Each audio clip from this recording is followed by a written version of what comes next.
بسم اللہ الرحمن الرحیم۔ لاہور میں ایک غریب آدمی نے ماں کے حج کے لیے ساری عمر شادی نہ کی۔ جب وہ اپنی ماں کو خانہ کعبہ میں حج کروانے کے لیے لے کر گیا تو اللہ کا ایسا معجزہ ہوا کہ اس نے خانہ کعبہ میں حج کرنے والوں کو رلا دیا۔ محمد بشیر نائب قاصد تھا۔ وہ صاحب کی فائلیں ڈی جی آفس لے کر جاتا، وہاں سے پھر ان فائلوں کو واپس لے کر آتا۔ محمد بشیر کی ذمہ داری یہیں تک محدود نہیں تھی۔ گرمیوں میں صاحب کے آنے سے پہلے اے سی چلانا، سردیوں میں ہیٹر کے ذریعے کمرہ گرم کرنا، باتھ روم میں تولیہ صابن ٹشو رکھنا، مہمانوں کا استقبال کرنا، چائے پانی کا بندوبست کرنا، صاحب کے گھر جانے کے بعد دفتر کو لاک کروانا، بیگم صاحبہ کی فرمائشیں پوری کرنا، ان کے گھر میں دال سبزی اناج پہنچانا۔ زندگی کے یہ تمام کام وہ 8,000 کی عوض کرتا تھا۔ وہ نسلوں سے غریب تھا۔ اس کے والد بھی نائب قاصد تھے۔ اس کے والد نے فوت ہونے سے پہلے اسے نائب قاصد بھرتی کروا دیا۔ اس کا ایک بڑا بھائی تھا، وہ بھی غربت کی وجہ سے بھاگ گیا۔ چیئرمین صاحب کی مہربانی سے والد کا سرکاری کوارٹر اس کے نام منتقل ہو گیا۔ اس کوارٹر میں اس کے ساتھ بوڑھی بیمار والدہ تھی۔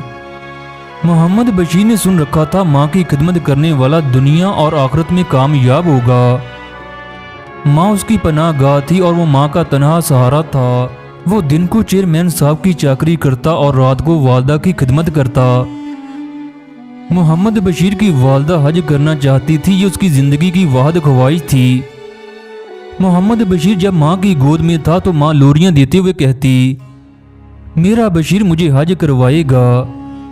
اس نے ماں کی زبان سے ہمیشہ یہی لفظ سنا، میرا بشیر مجھے مکہ مدینہ لے کر جائے گا۔ اس نے ماں کی حج کو اپنی زندگی کا فرض بنا لیا۔ وہ ماں کو ہر صورت حج کروانا چاہتا تھا، مگر حج مہنگا تھا اور محمد بشیر کی آمدنی قلیل تھی۔ اگر وہ اس قلت میں شادی کر لیتا تو ماں کا حج ناممکن ہو جاتا۔ لہٰذا اس نے ماں کی حج تک شادی نہ کرنے کا فیصلہ کر لیا۔ وہ ہر ماہ اپنی قلیل آمدنی سے 2,000 بچا لیتا اور ماں کے حج فنڈ میں جمع کر دیتا۔ بشیر نے 2005 تک حج کے لیے پیسے جمع کر لیے۔ وہ درخواست جمع کروانے گیا تو اسے پتا چلا ماں محرم کے بغیر حج نہیں کر سکتی۔ وہ پہلے ہی بڑی مشکل سے 10 سال تک حج کے لیے پیسے جمع کر پایا۔ وہ اتنے پیسے کہاں سے لائے، وہ ہمت ہار گیا۔ ایک دن محمد نعیم جو کہ اس کا ساتھی نائب قاصد تھا، اس کا بیٹا پتنگ اڑاتے ہوئے چھت سے گر گیا۔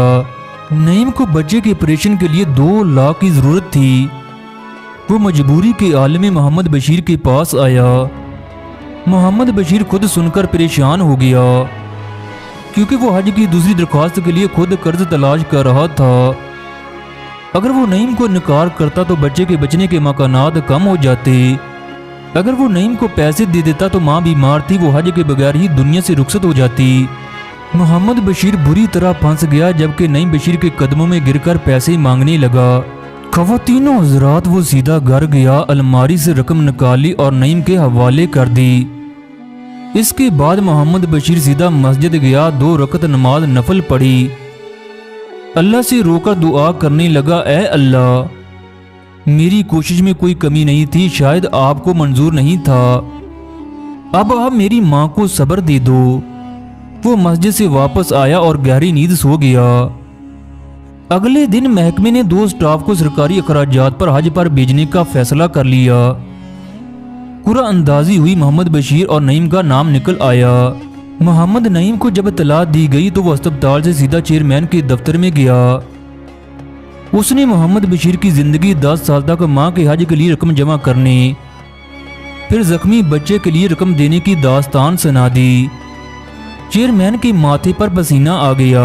محمد نعیم نے چیئرمین سے عرض کی، میری جگہ محمد بشیر کی والدہ کو حج پر بھیج دیا جائے۔ چیئرمین کے پاس انکار کی کوئی گنجائش نہیں تھی۔ چنانچہ محمد بشیر اپنی والدہ کو ساتھ لے کر حج پر روانہ ہو گیا۔ حج کے دوران محمد بشیر نے اپنی والدہ کی دل و جان سے خدمت کی۔ یہ خدمت دے کر ایک ساتھی خاندان بہت متاثر ہوا اور حج کے دوران ہی اسے بیٹی کا رشتہ دے دیا۔ جب واپس آئے تو چند ماہ بعد محمد بشیر کی شادی ہو گئی۔ خواتینوں حضرات، پھر اللہ نے اس کی یوں قسمت بدلی، سسر نے بیٹی کو جہیز میں 10 مرلے کا چھوٹا سا مکان دے دیا۔ یہ لوگ نئے گھر میں شفٹ ہو گئے۔ محمد بشیر کی گھر والی انتہائی سمجھدار اور پڑھی لکھی تھی۔ اس نے گھر میں 10 سلائی مشینیں رکھی، محلے کی لڑکیاں اکٹھی کی اور بتیک بنا لیا۔ بتیک کامیاب ہو گیا۔ آج 15 سال بعد محمد بشیر ہر سال 10 لوگوں کو حج کرواتا ہے۔ وہ اپنی کامیابی کو حج اکبر کہتا ہے۔ دوستو، کون کہتا ہے کہ اللہ ہماری سنتا نہیں؟ سچی بات ہے کہ ہمیں اللہ کو مقروض کرنا نہیں آتا۔ اگر ہمیں اللہ سے مانگنا آ جائے تو ہماری کوئی دعا بھی رد نہ ہو۔